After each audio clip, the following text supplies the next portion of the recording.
আসসালামু আলাইকুম সবাইকে 10 নিউজকে নতুন একটা ভিডিওতে সবাইকে স্বাগত জানাচ্ছি। ডক্টর মেহেদী মোহাম্মদ। সবার কি অবস্থা, কেমন আছেন সবাই? সবাই জয়েন করে ফেলেন আজকে ক্লাসে, দেন শুরু করবো আমাদের আজকে ক্লাস। আমাদের আজকে ক্লাসে তোমাদের গতদিনের মতো বলছিলাম যে গতদিন 4টা চ্যাপ্টার নিয়েছিলাম, আজকে 3টা চ্যাপ্টার নিব। 3 চ্যাপ্টারের সিকিউ গুলো আমরা একটু সলভ করার চেষ্টা করব, বা কি ধরনের সিকিউ আসতেছে সেগুলো নিয়ে একটু আমরা আলোচনা করে দেখব। ঠিক আছে, তো সবাই চলে আসেন, দেন আমরা তোমাদের ফ্রেন্ডদেরকে একটু মেনশন দিয়ে দিবা, তারপর হচ্ছে শুরু করবো আমাদের আজকের এই ক্লাসটা 12:30 থেকে আমরা মোটামুটি 1.5 ঘন্টার মধ্যে চেষ্টা করবো নিয়ে নেওয়া। আর তোমাদের যেহেতু সামনেই পরীক্ষা, তো মোটামুটি জাস্ট বেসিক আইডিয়া দেওয়া যে কোন কোন জিনিসগুলো থেকে কি আসতেছে না আসতেছে, কেমন হচ্ছে, এই জিনিসগুলো একটু আমরা বলবো আর কি। ঠিক আছে, গতকালকের মতো যেগুলো বোঝানো দরকার সেগুলো বুঝাই দিব, চেষ্টা করবো যতটুকু তোমাদের বুঝাই দেওয়া যায় আর কি। আচ্ছা, দেখতে পাচ্ছি আপনারা এখন সবাই জয়েন করে আপনাদের ফ্রেন্ডদেরকে একটু মেনশন দেন, এন্ড তারপর আমরা শুরু করব আজকের এই ক্লাস। ঠিক আছে, সবাই এটাতে চলে আসেন, তারপর আমরা শুরু করব আজকের এই ক্লাস। ঠিক আছে, আচ্ছা, আজকের ক্লাসে হচ্ছে তোমাদের মেইনলি 3 চ্যাপ্টার পড়াবো এখানে। আজকের ক্লাসের মধ্যে একটা টপিক খুবই বেশি ইম্পর্টেন্ট, সেটা কি? সেটা হচ্ছে তোমাদের জেনেটিক্স। হ্যাঁ, তাসনিয়া, মিতু, ওয়ালাইকুম আসসালাম। ওকে, জেনেটিক্সটা হচ্ছে সবচেয়ে বেশি ইম্পর্টেন্ট। এখান থেকে তোমার হচ্ছে সিকিউ আসবে, এন্ড তোমাকে সেটা আনসার করতে পারলে খুব ভালো নাম্বার পাবা। সেকেন্ড কথা হচ্ছে যে ভাই, আচ্ছা, সেকেন্ড কথা হচ্ছে যে আমাদের পরিপাক শোষণ চ্যাপ্টারটা থেকে আমাদের সিকিউ আসবে। এখন সিকিউর ক্ষেত্রে আমি তোমাদেরকে কিছু শর্টকাট দেখাই দিব যে কিভাবে ভালো করা যায়, বা ইজিলি না বেশি পাওয়া যায়। ঠিক আছে, আচ্ছা, কনক কুমার দাস চলে আসছে, কি অবস্থা? আচ্ছা, নমস্কার। আচ্ছা, কেমন? ভালো আছি, তোমার কি অবস্থা? একটা জিনিস খেয়াল রাখো যে আমাদের এখন আমি গতদিন তোমার বলছিলাম যে আমাদের যেহেতু বায়োলজি ফার্স্ট পেপার সেকেন্ড পেপারের মধ্যে সেকেন্ড পেপারের টাইম একটু কম, এই জন্য আগে একটু আমরা সেকেন্ড পেপারটা হচ্ছে শেষ করার চেষ্টা করতেছি, বা শেষ করার দেখানোর শেষ করতেছি। কালকে এবং পরশুদিন তোমাদের ফার্স্ট পেপারের ক্লাস হবে। ফার্স্ট পেপারের শুক্রবারে সকালবেলা আপু ক্লাস নিবে, সুমাইয়া আপু ক্লাস নিবে ফার্স্ট পেপারের প্রথম 4টা, অ্যান্ড পরের দিন হচ্ছে যে বাকি 3টা ক্লাস নিবে। তো এভাবেই তোমাদের হচ্ছে যে তোমার এই সিকিউ গুলো আমরা শেষ করে দিচ্ছি। আর এফআরএল এর মধ্যে যেমন আজকে সন্ধ্যা 7টা বাজে কিন্তু তোমাদের এফআরএল আছে, বায়োলজি এফআরএল সেকেন্ড পেপার। তো আজকের যে এফআরএল ক্লাস, এই এফআরএল ক্লাসে আমরা কিন্তু এমসিকিউ বেসডে আগাবো, এমসিকিউ সলভে যাব। ঠিক আছে, সো এই হচ্ছে অবস্থা। আমরা তো হচ্ছে এমসিকিউ ভাবে আগাবো এফআরএল। তো সন্ধ্যা 7টা বাজে তোমরা সবাই কিন্তু চলে আসবা। সন্ধ্যা 7টা বাজে আমি থাকবো, সুমাইয়া আপু থাকবে। আর তোমাদের তো প্রীতি আপু পরীক্ষা, তোমরা জানো তো, প্রীতি আপু পরীক্ষার জন্য বিজি। প্রীতি আপু তোমাদের ফার্স্ট পেপারে ক্লাসে আসবে। ফার্স্ট পেপারে যখন ক্লাস হবে, অর্থাৎ সেটা শনিবারে পরশুদিন আসবে ক্লাসে। ওকে, শুরু করি আমরা আস্তে আস্তে করে। একজন বলছে 11 নাম্বার চ্যাপ্টার আগে ধরিয়েন। 11 নাম্বার চ্যাপ্টার আসলে আমার লাস্ট টপিকের মধ্যে ছিল। আচ্ছা, আগে ধরলে উল্টাপাল্টা হবে। আচ্ছা, যে সমস্যা নেই, টেনশন করো না, আমি যেগুলো বলা দরকার আমি বলে যাবো, টেনশন করো না। ঠিক আছে, মাঝখানে ওই 5 নাম্বার অধ্যায়টা আমরা একটু কম টাইম পড়াবো, কারণ ওই যেখান থেকে পড়ানোর তেমন বেশি নাই আর কি। আচ্ছা, পরিপাক শোষণ চ্যাপ্টারটার মধ্যে খেয়াল রাখো, পরিপাক শোষণ চ্যাপ্টারের মধ্যে আমাদের কয়েকটা জিনিস খেয়াল রাখতে হয়। এখানে ভিতরে এনজাইম এগুলো পরিপাকের গুলো আর কি। হ্যাঁ,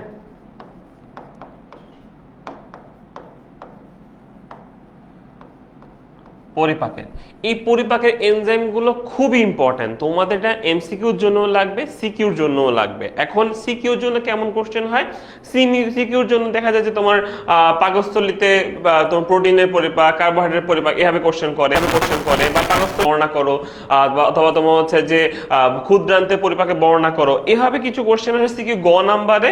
সেক্ষেত্রে তোমাকে এই এনজাইমগুলোর নাম লিখতে হয়, তোমার নাম লিখতে হয়। তখন এক্ষেত্রে আরেকটা জিনিস এমসিকিউতে আসবে, তো এই জিনিসগুলোর খেয়াল রাখতে হবে। এখানে আমাদের বেসিক্যালি পার্থক্য মনে রাখতে হয় যে কোন কোন এনজাইমগুলো পাকস্থলীতে পাওয়া যায়, কোন কোন এনজাইমগুলো ক্ষুদ্রান্তে আসে, কোনগুলো প্যানক্রিয়াস থেকে আসে, কোনগুলো তোমার হচ্ছে কিসের মাধ্যমে আমাদের ফ্যাটটা সলিউবল হয়, তোমার বাইল সল দিয়ে আসে।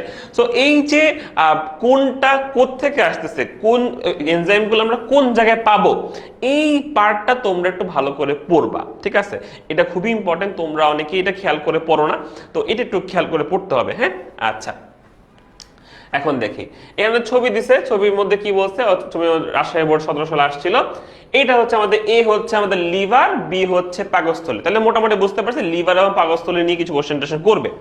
এখন দেখি অপশনের মধ্যে প্রথম কোশ্চেনে লালা, স্থূলতা, এগুলো তোমরা পারো। স্থূলতার ম্যাথটা কিন্তু তোমরা করে ফেলবা সবাই, স্থূলতার ম্যাথটা কিন্তু তোমরা সবাই করে ফেলবা। হ্যাঁ, তোমার হচ্ছে যে বিএমআই এর ম্যাথ, বিএমআই এর ম্যাথটা করবা, বিএমআই এর ম্যাথের সাথে ছকটা করবা, ঠিক আছে? এই ম্যাথ ছক এই জিনিসটা ভালো করে পারতে হবে। এখান থেকে ম্যাথ যদি পরীক্ষা আসে তোমরা কিন্তু যেন পারো। ওকে, আচ্ছা এই জিনিসটা ভালো করে পড়ে ফেলবা। বিএমআই ম্যাথটা, উদ্দীপকে এই অংশের পরিপাকের ভূমিকা দেখো, এই অংশ মানে হচ্ছে লিভার। এখন লিভারের পরিপাক মানে লিভার যকৃতের পরিপাকের ভূমিকা বইয়ের মধ্যে আছে। আমি তোমাদের বলি যকৃতটা তোমাদের জন্য খুবই ইম্পর্টেন্ট। যকৃতের তোমার অনেকগুলো কাজ আছে, যকৃতের কাজ, এই কাজগুলো তোমার ভূমিকা হিসাবে অনেক কোশ্চেন করবে, ঠিক আছে? তো তোমার এই জিনিসটা কাজটা একটু ভালো করে পড়ে আসতে হবে। হ্যাঁ, আচ্ছা ক্লাসের স্লাইড হিসাবে তোমাদের হচ্ছে দিয়ে দেওয়ার কথা, আমি নিয়ে রাখছি। আজকে ক্লাস শেষ হলে দুইটা, গতকালকে স্লাইড আজকে স্লাইড দুইটা মিলে আমি একসাথে আপলোড করব, ঠিক আছে? আচ্ছা তোমাদের হচ্ছে যে ওই তোমার এই কি বলে সেকেন্ড পেপার সাজেশন যেটা বলছিলাম, সেটা আমি হচ্ছে যে তোমার অলরেডি করে রাখছি, আপলোড করে রাখছি বলতে সেটা হচ্ছে তোমার করা আছে, স্কেজুল করা আছে। আমার ক্লাসের পর পর সেটা আপলোড হয়ে যাবে অটোমেটিক, ঠিক আছে? আমি আগে স্কেজুল করে রাখছিলাম। আচ্ছা যেহেতু স্কেজুল করে রাখছি এই জন্য এটা আর হচ্ছে তোমার গতকাল দেইনি আর কি, যেহেতু স্কেজুল আছেই তা আবার ডাবল হয়ে যাবে আর কি, আজকে এটা আপলোড হয়ে যাবে অটোমেটিক। ওকে, এরপর দেখো উদ্দীপক উল্লিখিত বি অংশটিতে পরিপাক প্রক্রিয়া বর্ণনা করো। তাহলে হচ্ছে পাকস্থলীর মধ্যে কি হয়, পরিপাক হয়। এখন এই পাকস্থলীর পরিপাক প্রক্রিয়া যে কথাটা বললো, প্রক্রিয়ার ক্ষেত্রে তোমাকে এটা লিখতে হবে যে তোমার ওই খেয়াল রাখতে হবে যে এখানের মধ্যে যেই এনজাইমগুলো কাজ করে, কোন কোন তোমার হচ্ছে প্রোটিন কিভাবে ভাগ হয়, তারপর কার্বোহাইড্রেট কিভাবে ভাগ হয়, ফ্যাট কিভাবে ভাগ হয়, কোনটা কোথায় হচ্ছে কোনটা কোথায় হচ্ছে না, এই জিনিসগুলো একটু খেয়াল রাখতে হবে, ঠিক আছে? এই জিনিসটা খেয়াল রেখে আমাদের আনসার করতে হবে। দেখো আমরা বিএমআই টান এগুলো বুঝছি, এগুলো সমস্যা নেই। এখন দেখো যকৃতের ক্ষেত্রে ওরা এটাকে একটু ডিটেলস করে লিখছে, নিজের মতো করে লিখছে। আমরা কি বলছি তোমাকে, আমি বলছি তোমাকে অলওয়েজ এটা একটু পয়েন্ট করে অথবা তোমার প্যারা প্যারা করে লিখো, ঠিক আছে? প্যারা প্যারা করে লিখলে তোমাদের জন্য সুবিধা হবে, ঠিক আছে? এখন এই যে ছবিটা, এটা লিভারের ছবি। লিভারের হচ্ছে লিভার যদি এমন থাকে এটাকে এভাবে করে ছবি তোলা হয়েছে, মানে লিভারের নিচের পার্টটা ছবি তোলা হয়েছে। এই জন্য এখানে গলব্লাডার দেখতে পাচ্ছ, নর্মালি গলব্লাডারটা নিচের দিকে থাকে, লিভারের নিচের দিকে আমরা ঝুলে। হ্যাঁ, তো গলব্লাডারটা দেখতে পাচ্ছ এখানে। এটা ছবিটা দেওয়ার দরকার হচ্ছে যে সে তোমাকে 4টা ভাগের দেখাচ্ছে, ভাগ দেখানোর জন্য আর কি। তুমি এই ছবিটা আঁকা খুবই ইজি, এই ছবিটা তুমি এমনি করে আঁকো, ঠিক আছে? এটা একটা ছোট আঁকবা, বড় আঁকবা, তাহলে তো কোয়াড্রেটটা বোঝা যাবে ইজিলি।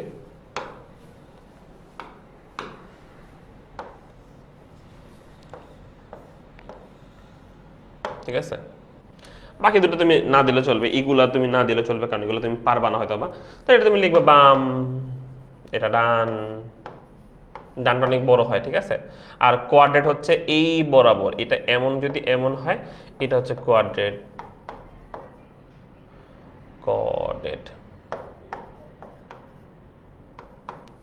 আর একটা কোয়াড্রেট।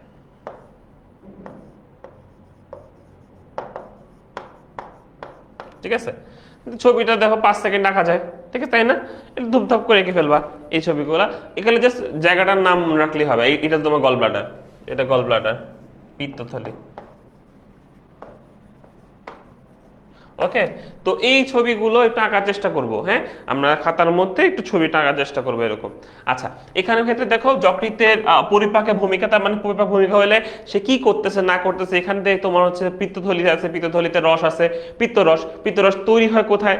যকৃতের মধ্যে তৈরি হয়, যায় কোথায়? পিত্তথলিতে জমা হয়। এটা কোথায় কোথায় উন্মুক্ত হয়? এটা তোমার ডিউডেনামে উন্মুক্ত হয়। ডিউডেনামে উন্মুক্ত হয় কি করেও অ্যাকচুয়ালি সে হচ্ছে তোমার এখানে মাইসিলিগুলো থাকে, সেগুলো কি করে?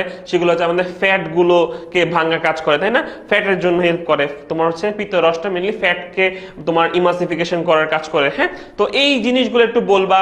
তারপর হচ্ছে যে পিত্তরসে আর কি কাজ করতে পারে, সে হচ্ছে তোমার যকৃতের মধ্যে পরিপাকে কি ঘটনা ঘটে, তোমার হচ্ছে গ্লুকোজ গুলো জমে থাকে গ্লাইকোজেন হিসাবে, তাহলে কোন প্রক্রিয়া হয় এখানে। হ্যাঁ, তো এই প্রক্রিয়াগুলো জিনিসগুলো লিখবা। তারপর হচ্ছে যে প্রোটিন লিপিড সবগুলো ভাগে ভাগে একটা লিখলে ভালো হয়। তো এই ক্ষেত্রে আমার হিসাবে তোমার একটু পয়েন্ট পয়েন্ট করে লিখবা। কার্বোহাইড্রেটের ক্ষেত্রে কি কি ভূমিকা দিচ্ছে, প্রোটিনের ক্ষেত্রে কি ভূমিকা দিচ্ছে, লিপিডের ক্ষেত্রে কি ভূমিকা দিচ্ছে, লিপিডের ভূমিকাটা কোথা থেকে আসতেছে, এই জিনিসগুলো একটু যদি বর্ণনা করে সুন্দর করে লেখো আর যদি পয়েন্ট করে লেখো তাহলে নাম্বারটা বেশি পাবা। ঠিক আছে? আচ্ছা, এরপর দেখো পরিপাক প্রক্রিয়াটা হচ্ছে তোমার পাকস্থলীটা। পাকস্থলীর ক্ষেত্রে এখানে হাবিজাবি কথা লিখছে। এই হাবিজাবি কথাগুলো হচ্ছে মানে আমরা এটা একটা ছোট পয়েন্ট করে লিখতে পারি একটা প্যারা দিয়ে, বাট আমার কথা হচ্ছে যে এই ক্ষেত্রে তোমাকে অন্তত এটা ভালো করে লিখতে হবে যে কোন কোন এনজাইমগুলো কাজ করে। এই কোশ্চেন যেখানে পরিপাক প্রক্রিয়া ব্যাখ্যা করো, এই লাইন যেখানে আছে অবশ্যই তোমাদেরকে এখানে এনজাইম দিয়ে তোমার ব্যাখ্যা করতে হবে।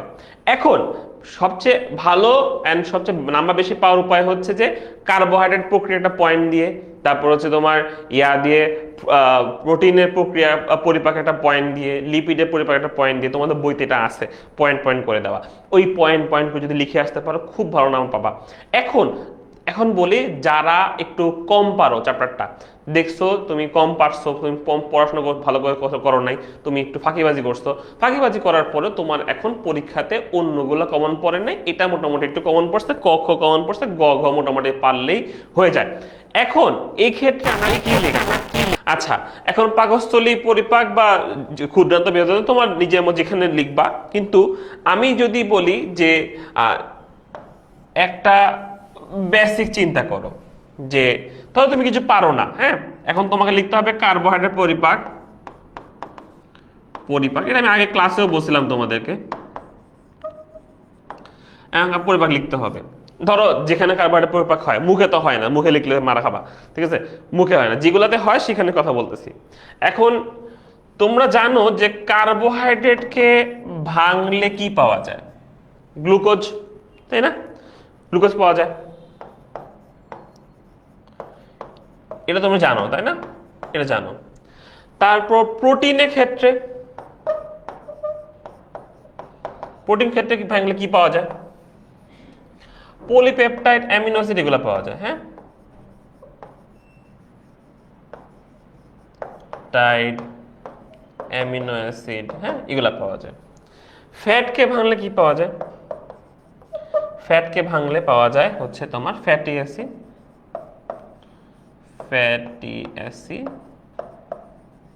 আর গ্লিসারল পাওয়া যায়। আচ্ছা, এখন মেইন কাহিনী কি? আমরা এটা পারি, এগুলো পারি না কোনটা? এনজাইমের নাম পারি না। এখন তোমাদেরকে আমি বলছি যে এমসিকিউর জন্য হইলে অন্তত এনজাইমের নাম মুখস্থ করবা। এনজাইমের নাম মুখস্থ কিভাবে? এখন তোমার কার্বোহাইড্রেট পরিপাক এনজাইমকারী নামগুলো মুখস্থ করবা, মিনিমাম 4-5টা মুখস্থ করবা, 4-5টা মুখস্থ করবা। প্রোটিনের জন্য এরকম মুখস্থ করবা, ফ্যাটের জন্য এরকম মুখস্থ করবা। ঠিক আছে, এখন ধরো তোমাকে বলো পরিপাক প্রক্রিয়া বর্ণনা করো, তুমি সুন্দর করে পয়েন্ট পয়েন্ট করে লিখবা।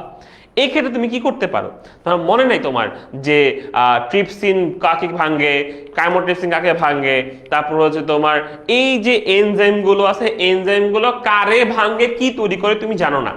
বাট এটা তো বেসিক যে কার্বোহাইড্রেটকে ভাঙলে অলওয়েজ গ্লুকোজই পাওয়া যাবে, প্রোটিনকে ভাঙলে পলিপেপটাইড অ্যামিনো অ্যাসিডই পাওয়া যাবে, ফ্যাটকে ভাঙলে ফ্যাটি অ্যাসিড গ্লিসারলই পাওয়া যাবে। তুমি করবা কি? তোমাদের কাজ হচ্ছে যে খাতায় লিবা, খাতায় হচ্ছে এরকম করে দিবা তোমার খাতার মধ্যে তুমি প্রথমে লিখবা কার্বোহাইড্রেট, মানে ধরো মনে করো যে কার্বোহাইড্রেট পরিপাক লিখতে চাচ্ছ, অথবা তিনটাই যেটাই মনে করো। কার্বোহাইড্রেটের ক্ষেত্রে এনজাইমের নাম হচ্ছে 1 2 3 4 5 বা 4টা তুমি যেটা মুখস্থ করছো সেগুলা, এগুলো কার্বোহাইড্রেট পরিপাককারী এনজাইম। তারপর প্রোটিন পরিপাককারী এনজাইম হচ্ছে এরকম, তারপর ফ্যাট পরিপাককারী এনজাইম হচ্ছে এরকম। তাহলে তুমি আগে লিখে ফেলছো এটা। এরপরে তুমি লিখবা যে এই লাইন এখানে আসবা যে এরা লিখবা, ধরো পরিপাক কার্বোহাইড্রেট পরিপাক দিয়ে পয়েন্ট দিলা, পয়েন্ট দিয়ে কার্বোহাইড্রেট থেকে গ্লুকোজ, এই জায়গায় লিখবা কার্বোহাইড্রেট পরিপাককারী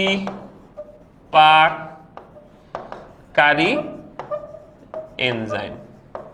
তুমি তো জানো না স্পেসিফিকলি কোনটা ভাঙলে কি হয়, বাট এটা তো বলতে পারবা যে কার্বোহাইড্রেট ভাঙলে গ্লুকোজ তো হবেই, আজ হোক কাল হোক সেটা গ্লুকোজ যাবেই, গ্লুকোজ ফর্মেটে ঢুকবেই। তো এনজাইম তো এখানেই কাজ করবে আলটিমেটলি, আসলে তো এনজাইম এখানেই কাজ করে। তাহলে তুমি কিন্তু হিসাবে ভুল কিছু লিখো নাই, বাট এক্স্যাক্টলি লিখো নাই। ঘটনা বুঝো, তুমি ভুল লিখো নাই বাট এক্স্যাক্টও লিখো নাই। এই ক্ষেত্রে যেটা হবে, স্যাররা খুশি হয়ে অনেক সময় দয়ালু হয়ে নাম্বার দিয়ে দিবে তোমাকে ফুল মার্ক, অথবা ফুল মার্ক থেকে 1 মার্ক 2 মার্ক কমায় রাখবে বা 1 মার্ক কমায় দিবে, বাট তুমি নাম্বার পাবা। তার মানে কি তুমি এক্স্যাক্টলি সব বিক্রিয়াগুলো মুখস্থ না করেও এখানে পার পাওয়ার সম্ভাবনা আছে। বুঝতে পারছি? একদম এক্স্যাক্টলি না পারলেও আমরা পার পেতে পারি এই জায়গাটা থেকে। কিভাবে বললাম, শুরুতেই পয়েন্ট করে লিখে দিবা যে কার্বোহাইড্রেট পরিপাককারী এনজাইম নাম কি, প্রোটিন পরিপাককারী এনজাইমের নাম কি, ফ্যাটের নাম কি। তুমি কিন্তু মিনিমাম 4-5টা তো মুখস্থ করতেই হবে, নামগুলো লিখে দিয়ে আসবা। লিখার পরে তারপর তুমি এই কাহিনী শুরু করবা। এই নাটক করলেই মোটামুটি নাটকের মাধ্যমে তুমি ওকে বুঝাই দিয়ে আসতে পারবা। তাহলে বুঝতে পারবা ব্যাপারটা যে কিভাবে বললাম, কিভাবে আনসার করে আসবা। বুঝতে পারছি জিনিসটা? সবাই বুঝছি কিনা বলো তো? এই জিনিসগুলো আমরা একটু যে চিকনা বুদ্ধি খাটাইছি, দেখছো জিনিসটা কিভাবে করলাম? পারবা না এটা এখন? যারা মুখস্থ করে ফেলছে তারা তো মুখস্থ করছোই, যারা মুখস্থ করো না, এখন দেখো আমিষ, পানি, পেপসিন, প্রোটিওজ, পেপটন হয়, দুধে কেসিন, প্যারাকেসিন হয়, এই সব কিছু তুমি তো পারো না, কিন্তু তুমি চাইলে ওইভাবে শর্টকাট দিয়ে পার পেতে পারো যদি তুমি মুখস্থ না করে থাকো। আর যারা চ্যাপ্টারটা ভালো করে পড়ছো তাদের জন্য তো কথাই নেই, তারা ভালো করবাই অবশ্যই। বা যারা করো নাই, যারা এখনো পড়াশোনার থেকে একটু তোমরা দুষ্টামি করতেছো, একটু ফাঁকিবাজি করতেছো, তাদের জন্য ফাঁকিবাজি নিয়ম, ঠিক আছে? অন্তত যদি A+ না পেয়ে যাই আমরা কোনো মতে। আচ্ছা, এখন দেখো প্রশ্ন নাম্বার 2। কামাল অপেক্ষাকৃত ভাত বেশি খায়, তবে মাংস খেতে পছন্দ করে না। সে সমবয়সী অন্যদের তুলনায় অত্যাধিক মোটা, তাই চলাফেরা তার সমস্যা হয়। ঠিক আছে, সে ভাত বেশি খায়, তার মানে কার্বোহাইড্রেট বেশি খায়। কার্বোহাইড্রেট বেশি খাওয়ার কারণে তা সে মোটা হচ্ছে বেশি। ঠিক আছে, তোমরা এটা তো জানো যে চিকন হওয়ার জন্য প্রথম এবং প্রধান ওয়ে হচ্ছে যে কার্বোহাইড্রেট বন্ধ করে দেওয়া। তোমরা সবাই দেখছো, তোমাদের বাসায় যদি আপু থাকে বা তোমাদের বাসায় যদি একটু মোটা ভাইয়া থাকে, তাহলে তুমি দেখবা সে ওজন কমানোর জন্য কি করতেছে, ভাত খাওয়া বন্ধ করে দিছে, চিনি খাওয়া বন্ধ করে দিছে।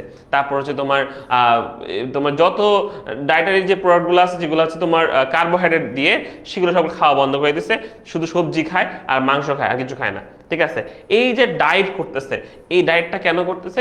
যখনই আমাদের বডিতে কার্বোহাইড্রেটটা কমে যাবে আস্তে আস্তে করে, কার্বোহাইড্রেটের লোড যখন কমবে, তখন সেই ক্ষেত্রে আস্তে আস্তে আমাদের বডি রিগেইন করা শুরু করে। ঠিক আছে, সেই যে ফ্যাটগুলো আছে, সেই ফ্যাটগুলো বার্ন করার চেষ্টা করে, বার্ন করে করে তোমার বডি যে কি হয়, ওয়েটটা আস্তে আস্তে লুজ হওয়া শুরু করে। এটা আমি নিজেও দেখছি, যে আমি চায়ের চিনি খাওয়া বন্ধ করে দিছি, তোমার 1 সপ্তাহের মধ্যে 1 কেজি ওজন কমে গেছে ধাপ করে। বুঝতে পারছো? এই যে ওয়েগুলো, হ্যাঁ, এগুলো আমাদের এই চ্যাপ্টারের মধ্যে আমরা দেখছি আমরা, তাই না? এগুলো সব দেখে ফেলছি। আচ্ছা, যকৃতকে জৈব রসায়নাগার বলা হয় কেন? কারণ তোমরা জানো যে যকৃত আমরা অনেকগুলো নিয়ম দেখছি, যকৃতে অনেকগুলো কাজ দেখছি, অনেকগুলো কাজ হচ্ছে। ঠিক আছে, অনেকগুলো কাজ হচ্ছে ওর যকৃতের একদম ফাংশনটা আমরা দেখে আসছি। সেই ফাংশনটা দেখে আসে, সেই ফাংশন হিসাবে তুমি মোটামুটি লিখে দেবো যে এইসব ঘটনাগুলো ঘটে এখানে, দ্যাটস ওয়াই যকৃত হচ্ছে আমাদের জৈব রসায়নাগার। আচ্ছা, কামালের অপছন্দের খাবারটি পরিপাক, দেখছো আলটিমেটলি সে কোনো না কোনো ভাবে প্রোটিন লিপিড ঢুকবেই। ঠিক আছে, কার্বোহাইড্রেট প্রোটিন লিপিডের পরিপাক কোনোটা আসবে। এই কোশ্চেনে দিচ্ছে ও বলছে মাংস খেতে পছন্দ করে, তাহলে মাংস কি? মাংস হচ্ছে প্রোটিন। হ্যাঁ, এটা তো জানতে হবে আমাদের বেসিক জিনিস, এটা কোনটা কি ধরনের খাবার। সে ভাত বেশি খেতে, মানে ভাত হচ্ছে কার্বোহাইড্রেট, তো সে মাংস খেতে পছন্দ করে, মাংস হচ্ছে প্রোটিন। তো যদি মাছ বলে, মাছও প্রোটিন, ঠিক আছে। সো এরকম ভাবে তাহলে অপছন্দের খাবারটি পরিপাক পদ্ধতি, মানে তোমার এখন এই কোশ্চেন আনসারে খেয়াল রাখতে হবে, যেহেতু পরিপাক পদ্ধতি স্পেসিফিক করে বলে নাই যে পাকস্থলীতে বা ক্ষুদ্রান্তে কিছু বলে নাই, সো এই ক্ষেত্রে আমাদের করতে হবে পয়েন্ট করে লিখবা মুখে কি পরিপাক। তুমি বলা মুখে তো আমাদের কোনো এনজাইম নেই, আমিষ পরিপাক এনজাইম নেই, মুখে আমিষ পরিপাক হয় না, পাকস্থলীতে যাবা। এবার পাকস্থলী, ক্ষুদ্রান্ত, বৃহদান্ত যদি থাকে এভাবে তুমি লিখে দিয়ে আসবে, বুঝতে পারছো? আজান দিচ্ছে, আজানটা দিয়ে নিক, তারপর বলতেছি। আজানটা দিয়ে নিক।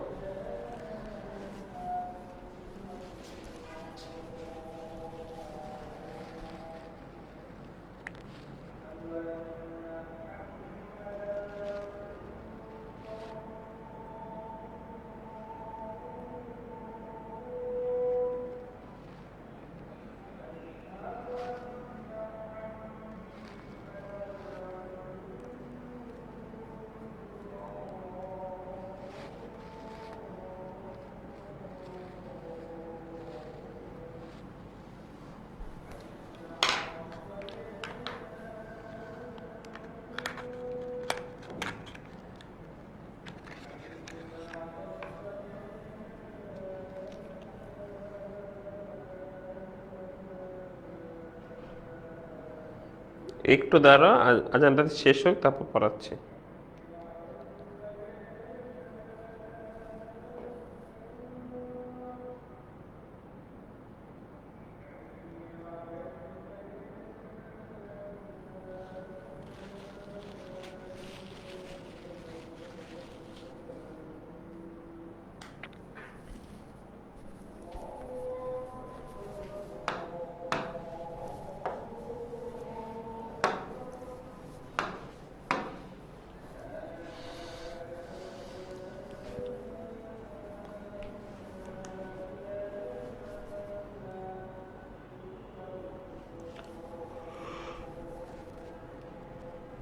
এখন দেখো এখানে এই কোশ্চেনটা একটু দেখো, কামালের শারীরিক সমস্যা শুধুমাত্র স্বাস্থ্যবিধি নিয়মিত অনুসরণের মাধ্যমে নিয়ন্ত্রণ করা সম্ভব, ব্যাখ্যা করো। এই কোশ্চেনটা একটা ফালতু কোশ্চেন, বুঝতে পারছো?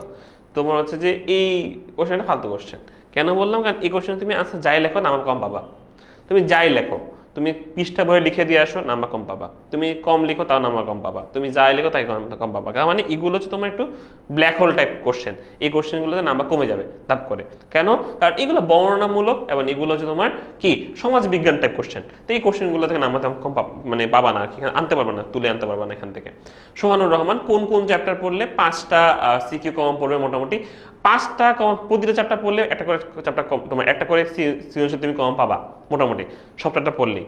তো সব চ্যাপ্টার থেকে মোটামুটি একটা করে সিকিউ সম্ভাবনা থাকেই।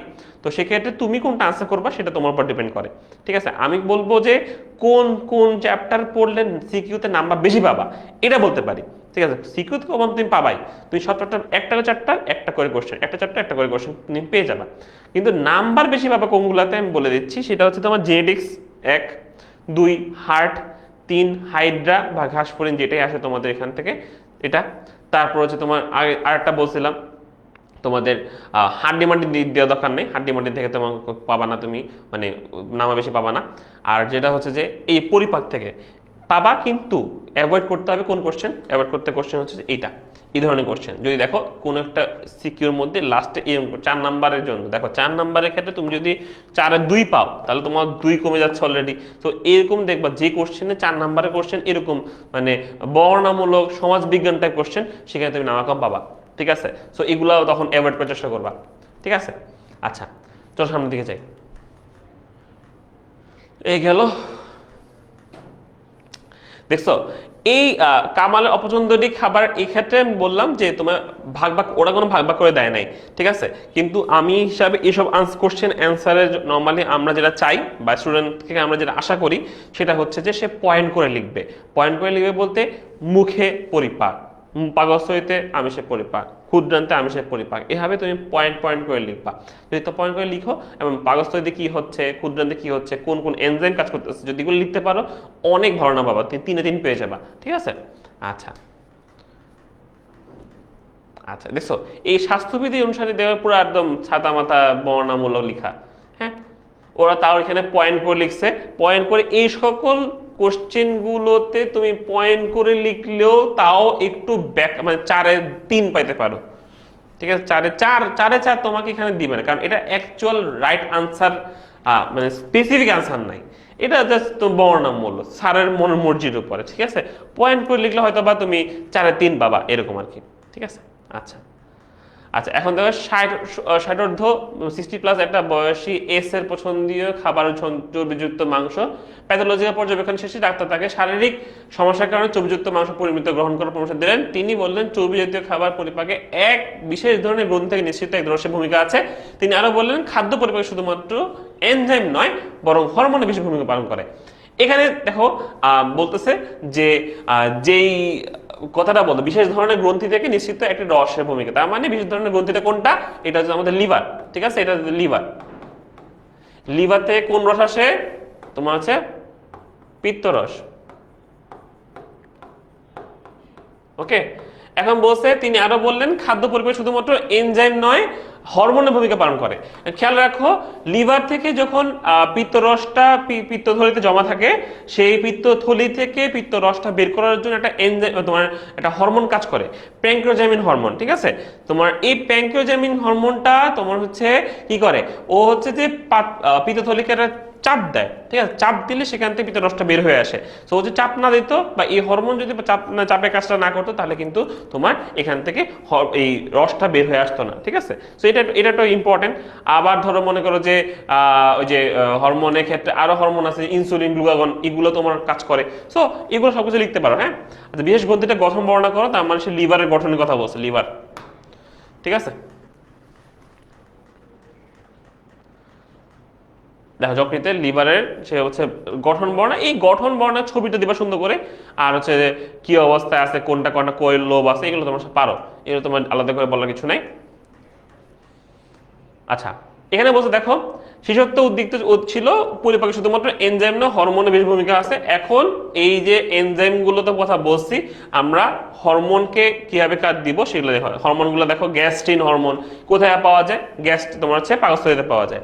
তো গ্যাস্ট্রিন হরমোনের কাজ কি, ঠিক আছে। তারপর হচ্ছে যে আরো আছে, দেখো সিক্রেটিন আছে, কোলেসিস্টোকাইনিন আছে। দেখো এই কোলেসিস্টোকাইনিন তো প্যানক্রিওজামিন, এগুলো হচ্ছে তোমার আসলে ইয়া করে, পিত্ত রস বেরোতে উদ্দীপনা দেয়। হ্যাঁ, আচ্ছা, সিক্রেটিন আছে, এন্টারোকাইনিন আছে। ঠিক আছে, এটা তোমার এন্ট্রি সিস্টেমে, যেটা হচ্ছে তোমার ক্ষুদ্রান্ত বৃহদান্ত এন্টারোকাইনিন গুলো। আচ্ছা, পেপটিড ওয়াই এটা তোমার ইয়া থেকে আসে, ইলিয়াম থেকে আসে। তো এটাও তোমার হচ্ছে যে আমাদের পরিপাকে মোটামুটি ভূমিকা পালন করে। আচ্ছা, তো এই যে আমরা কয়েকটা পয়েন্ট দিলাম, সিরিয়াল করে পয়েন্ট দিলাম, তোমাদের বইতেও তোমার এরকম বইতে দেওয়া আছে, এগুলো তোমরা জাস্ট গুছায় পড়বা আর কি। এখন লাস্ট মোমেন্টে আমাদের কি করা লাগবে, লাস্ট মোমেন্টে আমাদের একটু বোর্ড কোশ্চেন গুলো দেখা উচিত। বোর্ড কোশ্চেনে কেমন কোশ্চেন আসে, সেই কোশ্চেনের অ্যান্সারের প্যাটার্নটা কেমন হচ্ছে, এন্ড এই প্যাটার্নে আমার পড়া আছে কিনা, এটা তো মেইন কথা, তাই না?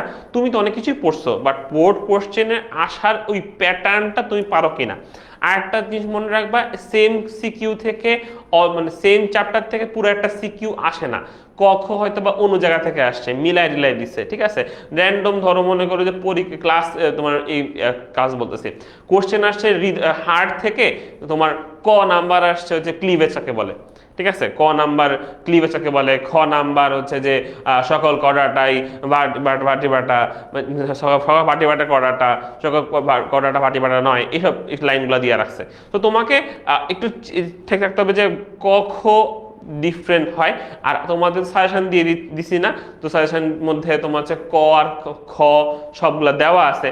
তোমাদের সাজেশনটা তোমরা দেখবা, সাজেশনের মধ্যে ক খ আলাদা করে দেওয়া আছে, সাথে তোমাদের হচ্ছে ওই গ আর ঘ বোঝার জন্য বোর্ড কোশ্চেনগুলো দেওয়া আছে। তো ওই সাজেশন থেকে বোর্ড কোশ্চেনগুলো একটু চেক করে দেখবা সলভ করতে পারো কিনা।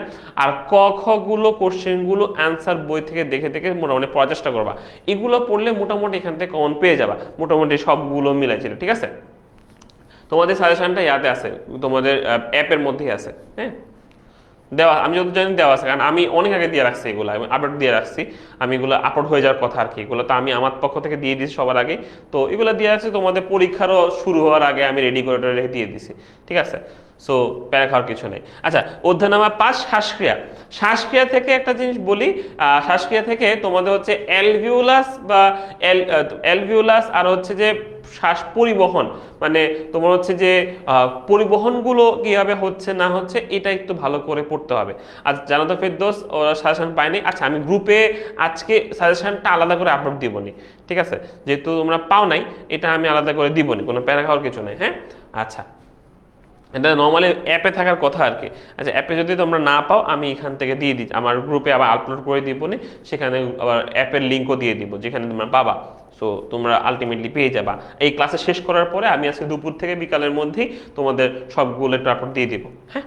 আচ্ছা, অ্যাভিলস কি, সাইনোসাইটিস বলতে কি বোঝায়? উল্লেখিত অঙ্গটি গঠন বর্ণনা করো এবং দ্বিতীয় গ্যাসটি পরিবহন। এখানে ক্ষেত্রে বললাম যে গ্যাসীয় পরিবহনটা খুবই ইম্পর্টেন্ট এই চ্যাপ্টার থেকে, হ্যাঁ, এই চ্যাপ্টার থেকে গ্যাসীয় পরিবহন, গ্যাসীয় পরিবহনটা দেখবা। তারপর হচ্ছে তোমার অ্যালভিওলাস,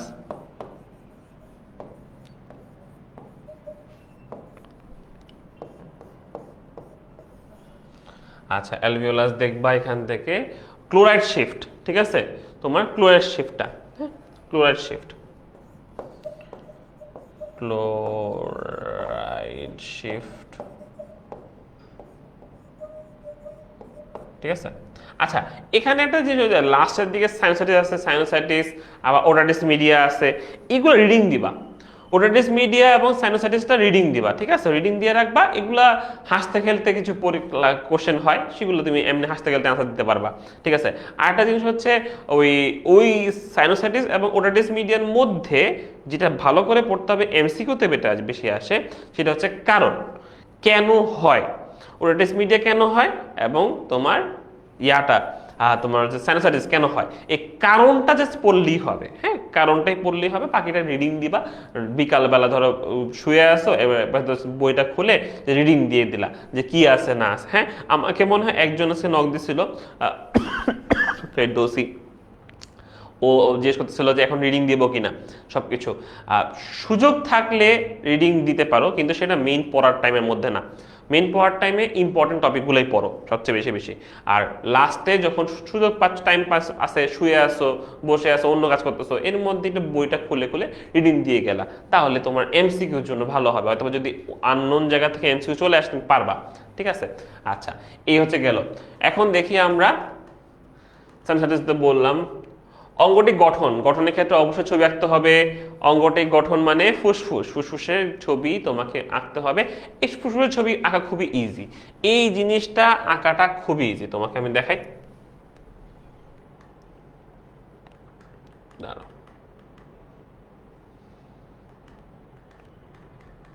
জায়গা খুঁজতেছি, দাঁড়াও, এটা জায়গাটা খুঁজে নিই, এখানে দিই, হ্যাঁ। আচ্ছা, আমাদের কি বলছিলাম, আমাদের টার্গেট হচ্ছে 10 সেকেন্ড বা 5 সেকেন্ডের ছবি আঁকা, ঠিক আছে।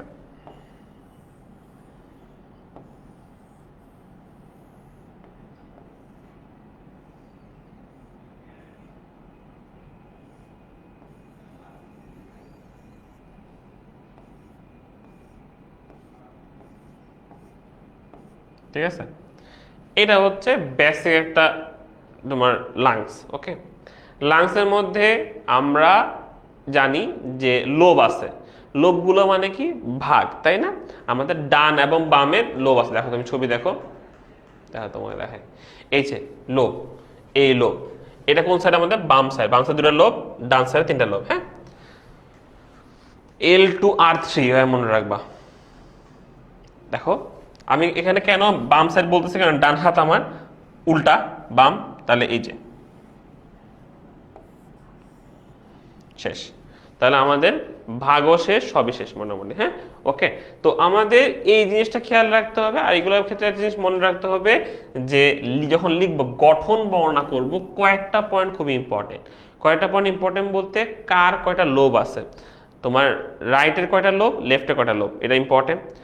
লোবিউল কয়টা, ঠিক আছে, মানে তোমার লোবের ছোট ভাগ, ভাগ কয়টা করে আছে, ঠিক আছে, এই ভাগগুলো তোমাদের একটু পড়তে হবে। হ্যাঁ, তো এগুলো যদি ভুল করে ফেলে তাহলে সমস্যা। হ্যাঁ, তো এই জন্য পড়বা যে L2R3, হ্যাঁ, এভাবে পড়ে ফেলবা।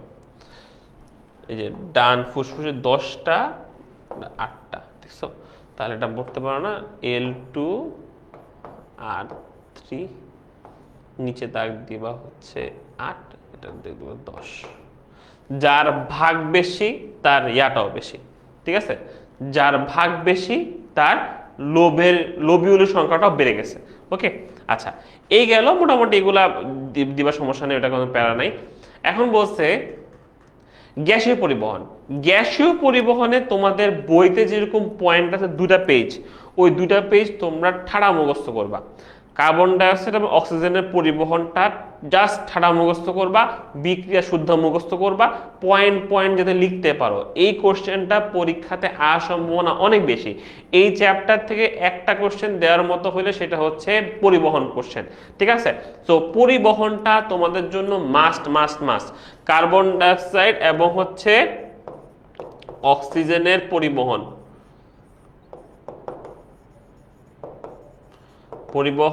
এটা হচ্ছে তোমাদের জন্য ট্রিপল স্টার।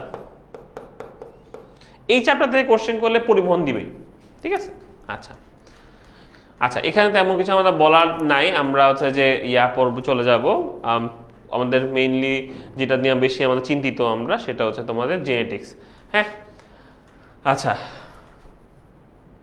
দেহে প্রবেশ যান্ত্রিক কৌশল, এই জিনিসটা। আচ্ছা আচ্ছা, একটা জিনিস হচ্ছে যে এখানে বলে দেই, সেটার সাথে বললে ভালো, সেটা হচ্ছে শ্বাস প্রশ্বাস নেওয়া আর ছাড়ার জন্য যে প্রক্রিয়াটা, এখানের মধ্যে 2টা মাসেল কাজ করে, একটা ডায়াফ্রাম কাজ করে, একটা হচ্ছে ইন্টারকোস্টাল মাসেল কাজ করে। তারপর হচ্ছে যে ডায়াফ্রাম ইন্টারকোস্টাল মাসেল কাজ করে, এই 2টা হচ্ছে আমাদের শ্বাস প্রশ্বাসের ক্ষেত্রে হেল্প করবে।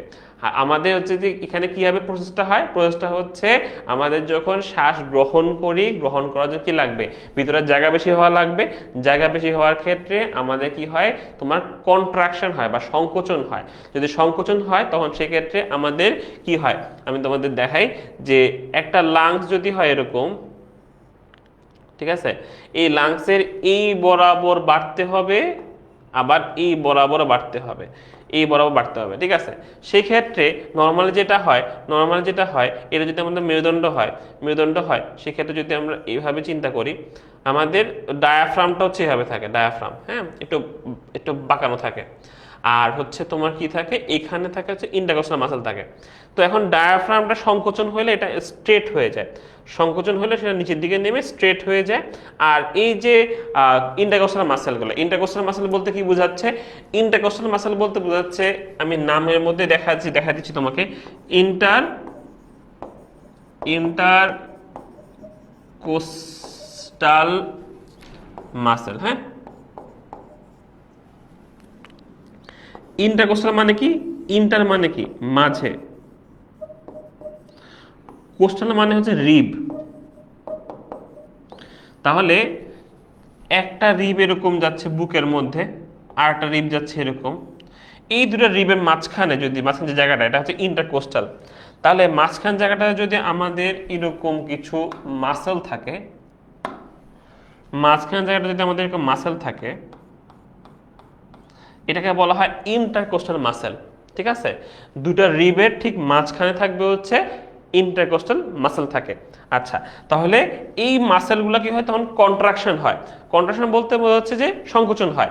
যখন এই এই মাসেলগুলো কন্ট্রাকশন হয়, তখন আমাদের বুকের এই জায়গা থেকে এরা টান খায়, এই জায়গাটা আস্তে করে একটু খুলে আসে। এই জন্য দেখো, যখন শ্বাস নেই বুক ফুলে গেল না কেন, কারণ আমাদের ইন্টারকোস্টাল মাসেলগুলো টান খাচ্ছে, টান খাওয়ার কারণে এটা আস্তে করে বুকে ফুলে উঠতেছে, বুকটা এই সাইডে এমনি করে ফুলে ওঠে। তো আমাদের ইন্টারকোস্টাল মাসেলের কন্ট্রাকশনের কারণে আমাদের বুকটা একটু সামনের দিকে উঠে আসে। এই জন্য আমাদের অ্যান্টেরিয়র পোস্টেরিয়র মানে সামনে পিছে যেই জায়গাটা লেন্থটা এটা বেড়ে যায়, তাই না, সামনে পিছে লেন্থটা বেড়ে যায়। আগে যদি এমন থাকতো, শ্বাস টান দেওয়ার মাধ্যমে এটা কেমন হচ্ছে, যখন আমাদের মাসেলটা কন্ট্রাকশন হয়, মাসেল কন্ট্রাকশন হলে সেটা এরকম হয়, ঠিক আছে? মানে এই জায়গা থেকে বেড়ে এত বড় হইলো, ওকে? এটা হচ্ছে ইন্টারকস্টাল মাসেলের কন্ট্রাকশনের জন্য। আর ডায়াফ্রামের যখন কন্ট্রাকশন হয়, আগে ছিল এরকম, সেটা পরে হয়ে যায় এমন, ঠিক আছে? তাহলে কি হইলো, উপরে নিচে, ঠিক আছে? উপরে নিচেও কিন্তু জায়গাটা বেড়ে গেল। যেহেতু জায়গা বেড়ে গেল, কিন্তু ভিতরে কি গ্যাসের কেমন ছিল? গ্যাস তো নর্মালি ছিল, তাই না? তোমার গ্যাস যতটুকু ছিল, সো এভাবে তখন হচ্ছে যে ভিতরে চাপটা কমে যায় গ্যাসের। তোমার আয়তন বাড়ছে, চাপ কমে যাবে না? আয়তন বাড়ছে, চাপ কমে যাবে, ফিজিক্সে পড়াশোনা, তাই না? ফিজিক্সে পড়ছে এগুলা। আয়তন বেড়ে গেছে, চাপটা সেম জায়গার মধ্যে চাপ কমে গেছে। চাপ কমে যাওয়ার কারণে বাহিরে থেকে, বডির বাহিরে থেকে কোশ্চেন বলতেছি, বডির বাইরে থেকে বাতাসগুলো, বাহিরের বাতাসটা চাপ তো বেশি, ওই চাপটার মধ্যে ভিতরে বডিতে চলে আসবে। তখন আমরা নেই, বুকটা ফুলে উঠছে, ভিতরে জায়গাটা বাড়ছে, বাইরে থেকে বাতাস ঢুকে গেছে বাতাসে, ঠিক আছে? আর যখন আমাদের শ্বাস নেওয়া শেষ, এই করার সময় বাতাস বের করার ক্ষেত্রে আমাদের কোনো মাসেল কোনো কাজ করে না, আমাদের কোনো অ্যাক্টিভ কোনো কাজ হয় না। এক্ষেত্রে যেটা হয়, প্যাসিভ কাজ হয়। প্যাসিভ কাজ মানে কি, এতক্ষণ ইন্টারকোস্টাল মাসেলগুলো সংকোচন হয়েছিল না, কন্ট্রাকশন হয়েছিল না, রিলিজ করে দেয়। রিলিজ করতে কোনো শক্তি লাগে না, এতক্ষণ শক্তি নিয়ে ধরে রাখছিল, এখন ছেড়ে দিছে, তাহলে আমাদের ইন্টারকোস্টাল মাসেলগুলো আগের জায়গায় চলে আসছে। আবার দেখো, ডায়াফ্রামও কি করে, রিলিজ করে দেয়। ডায়াফ্রাম সংকোচন হয়েছিল এরকম ভাবে, সংকোচন থেকে সে জাস্ট একটু রিলিজ করে দিছে, ছেড়ে দিছে, সেটা আবার আগের জায়গায় উঠে চলে আসছে।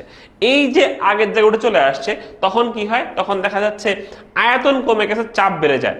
আয়তন কমে গেছে, চাপ বেড়ে গেছে। আয়তন কমে চাপ বেড়ে যাওয়ার কারণে ভিতর থেকে বেশি চাপ বলা বাতাস আস্তে করে শ্বাসের মাধ্যমে বডিতে বের হয়ে যায়। বুঝতে পারছি জিনিসটা? যে শ্বাস প্রশ্বাস নেওয়ার যে প্রক্রিয়াটা, এই প্রক্রিয়াটা তোমার ফিজিওলজিক্যাল যে ওয়েটা, এটা কিন্তু পরীক্ষাতে আসে অনেক সময়। আর যদি আসে, তখন হচ্ছে এরকম ছবি আঁকতে হবে তোমাকে, এরকম কিছু ছবি আঁকতে হবে, যেটার মাধ্যমে তুমি বুঝতে পারবা যে আসলে আমাদের বাতাস ঢুকতেছে, বেরোচ্ছে, ঠিক আছে? কোন কোন বোর্ড কোশ্চেনগুলো পড়লে এই টাইপ কমন পাবো, এমন একটা সাজেশন দিলে ভালো হয়। কোন কোন বোর্ডে, আচ্ছা ইম্পর্টেন্ট বোর্ড কোশ্চেন আমি একবার দিয়ে দিব, কিন্তু সেটা পরীক্ষা আগে দেখবা। পরীক্ষার আগে মানে এখন দেখা দরকার নেই। সোহানুর রহমান, মানে সাজেশন অলওয়েজ লাস্ট মোমেন্টে। আমার পড়া সব শেষ, সব পড়া ডান, এখন আমি সাজেশন দেখলাম, এটা এটা ঠিক আছে। বাট তুমি যদি এখনই বোর্ড বলে দিলাম, তুমি এখনই যায় বোর্ড কোশ্চেন দেখা শুরু করলা, তারপর তুমি মেইন পড়া পড়লাম, তাহলে কিন্তু হবে না, ঠিক আছে? এই জন্য আমরা লাস্টের দিকে একদম পরীক্ষা আগে তখন আমরা চেক করে যাব। হ্যাঁ, আচ্ছা, মোটামুটি বুঝে গেছি যে আমাদের এই চ্যাপ্টার থেকে এই দুটো কয়েকটা জিনিস ভালো করে পড়তে হবে। হ্যাঁ, চলে যাবো তোমাদের জেনেটিক্সে। এগুলা শেষ। জেনেটিক্সের ক্ষেত্রে আমার একটা জিনিস তোমাদের বলার আছে, সেটা হচ্ছে কি, তোমাদের এই চ্যাপ্টারে আর কিছু পারো আর না পারো, চেকার বোর্ড ভালো করে প্র্যাকটিস করে যাও। চেকার বোর্ড সবগুলো ভালো করে প্র্যাকটিস করে যাবে। তোমাদেরকে 25 যখন পড়াইছি, তখন সবগুলো চেকার বোর্ড আলাদা আলাদা করে মিলাই দিছি না? বিয়ে দিছিলাম না, চিঙ্কু চিঙ্কির বিয়ে দিছিলাম, বিয়ে দিয়ে বাচ্চা বানাইছি না ওদেরকে? ওই বাচ্চা বানানোর সময় প্রতিটা কেন কিভাবে হয়েছে কি ব্যাখ্যা দিছিলাম না? আর তোমাদেরকে ওখানে হচ্ছে যে আমি চেকার বোর্ডে সলভ করে দিছিলাম, তাই না? চেকার বোর্ড মিলাইছিলাম। এই চেকার বোর্ডটা পরীক্ষা হলে তুমি ঠান্ডা মাথায় যদি না করো, তোমার মিলবে না।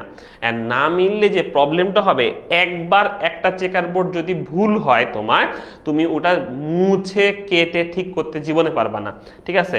অলওয়েজ এই চ্যাপ্টারের ক্ষেত্রে আমি তোমাদের বলি একটা, তোমার এই চ্যাপ্টারের ক্ষেত্রে চেকার বোর্ড তুমি যখন লিখতেছো, বড় বড় গুলো দেখো, আর যেগুলো ছোট ছোট গুলো মানে বলতে প্রথম সূত্রে ব্যতিক্রম, অথবা প্রথম সূত্র ব্যতিক্রমের ক্ষেত্রে তোমার চেকার বোর্ডের সাইজ হবে ছোট। চেকার বোর্ডের সাইজ ছোট হলে তুমি সেটা পারবা। এন্ড তোমার যদি হয় লিথাল জিনের ক্ষেত্রে তোমার চেকার বোর্ড সাইজ ছোট হয়, এগুলো সমস্যা নেই। এগুলোতে তুমি প্যারা খাবা না। প্যারা খাবা কত সেটা বলি, সেটা হচ্ছে দ্বিতীয় সূত্র এবং দ্বিতীয় সূত্রের ব্যতিক্রম, যে তোমরা দ্বৈত প্রচ্ছন্ন, এবিসিস, এগুলোতে তোমাকে বারবার এখন থেকে বলছে, আজকে প্রতিটা চেকার বোর্ড মিনিমাম 3 বার করে প্র্যাকটিস করবা। প্র্যাকটিস করার ক্ষেত্রে তুমি আমি বলি যে দেখো একটা জিনিস, তোমার যদি ধরো একবার ভুল হয়েছে, যে এগুলাতে তোমার হচ্ছে যে কোন একটা বক্সের মধ্যে তুমি একটা ভুল লিখে ফেলছো, হ্যাঁ লিখে ফেলছো, যেমন তুমি লিখতেছিলে এবিসিডি লিখতেছিলা, তুমি একটা কোনো একটা বক্সে ভুল লিখছো, তুমি কখনোই এটাকে এমনি কে এটা নিচে দিয়ে আবার লিখতে যাবা না। কেন তোমাকে বলি, কারণ তুমি যখন এখানে কাটাকাটি করে এই নিচে দিয়ে লিখে আবার মিলাতে গেছো, তুমি মিলাইতে যে শিওর শর্ট আরেক জায়গায় গরমিল করে বসে থাকবা, ঠিক আছে। এই জন্য এই ছকটা যখন করবা অলওয়েজ অলওয়েজ চেষ্টা করবা পেন্সিল দিয়ে করার। একটা জিনিস পেন্সিল দিয়ে তুমি করবা, ঠিক আছে, তোমার হচ্ছে যে পেন্সিল দিয়ে ছকটা করে ফেলবা। ছক করার পরে কলম দিয়ে যখন লিখতেছো, এই লেখার সময় একবার যদি মনে হয় যে আমার একটা ভুল হয়েছে, তাহলে তুমি পুরোটাকে এক দায়ে কেটে দিবা, এক দায়ে কেটে দিয়ে আরেক পেজে আবার করবা, ঠিক আছে। এখন যখন তুমি কেটে দিচ্ছ, তখন কেটে দেওয়ার সময়, কেটে দেওয়ার আগে তুমি জানো তুমি এই জিনিসটা আবার তোমাকে লিখতে হবে, হ্যাঁ তুমি মোটামুটি বুঝছো তোমার এখানে ভুল হয়েছে, এই ভুলটা তোমাকে আবার পরের জায়গায় পেজে ঠিক করে লিখতে হবে।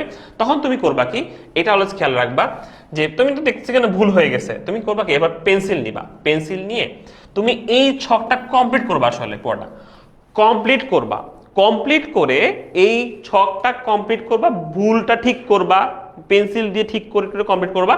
যখন তুমি দেখবা হ্যাঁ এখানে এখন মোটামুটি ঠিক হয়ে আসছে, এই ঠিকটা এটা তোমার রাফ হিসাবে কাউন্ট হবে, এই রাফ হিসাবে দেখে দেখে তুমি পরের পেজে সুন্দর করে একবার দেখে দেখে তুলে ফেলবা। তখন মাথা কাটা যাবে না, মাথা কাটানোর দরকার নেই তখন আর, ঠিক আছে, তখন আর মাথা কাটানোর দরকার নেই, তুমি জাস্ট একবারই এটাকে তুমি ওখানে রাফ করে ফেলছো।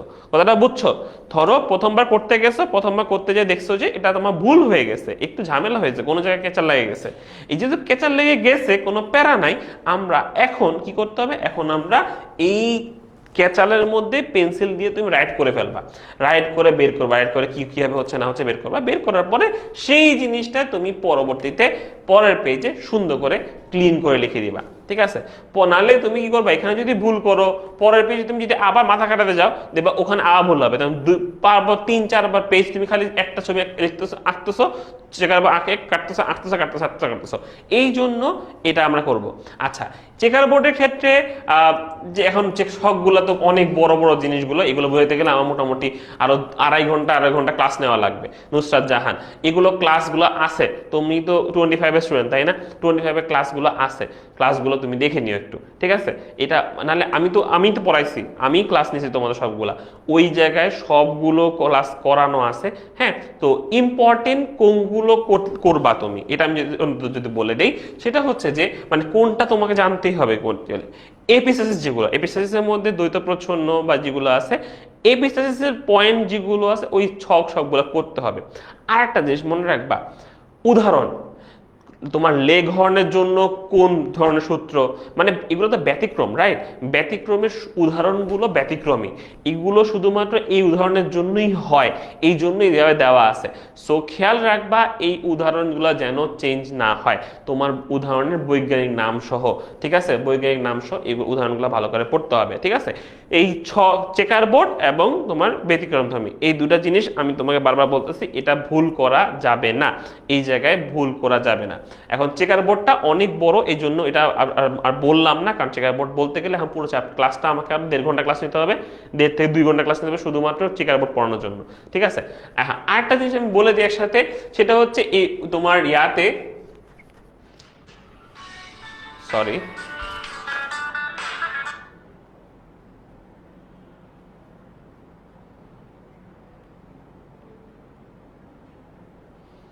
একটু হোল্ড করো।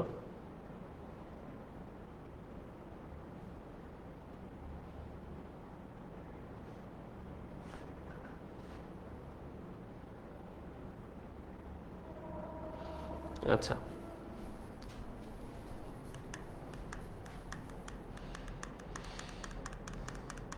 আরেকটা জিনিস আমি তোমাদের দেখাবো, সেটা হচ্ছে তোমাদের